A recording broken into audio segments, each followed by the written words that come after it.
সাধারণত মানুষের ইনভেস্টমেন্ট সম্পর্কে কি কি ভুল ধারণাগুলো আছে আপনার কি মনে হয়? প্রথম ভুল ধারণা হচ্ছে যে আমি এমন কোনো ইনস্ট্রুমেন্টে ইনভেস্ট করব না যেখানে আমার রিস্ক আছে। যেটা ধারণাটা একটু হলেও ভেঙেছে আজকের দিনে।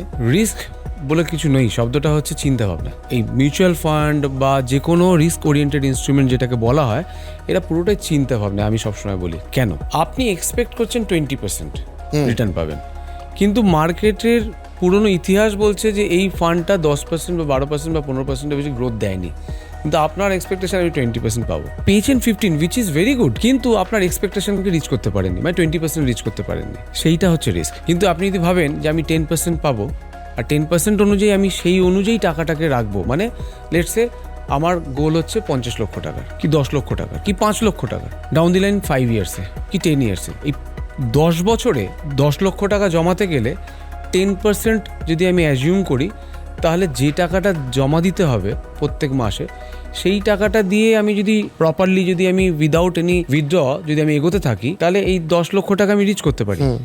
কিন্তু আমি যদি এক্সপেকটেশন রাখি যে এইটা আমি 15% গ্রোথে পাবো, কিন্তু 15% দিল না, সেটাই আমার কাছে রিস্ক। তো আমি যদি 10% ভেবে যাই আর 10% অনুযায়ী যে টাকাটা দিচ্ছিলাম সেই টাকাটা যদি আমি রিটার্ন পেয়ে যাই, তাহলে তো বাস নাথিং লাইক।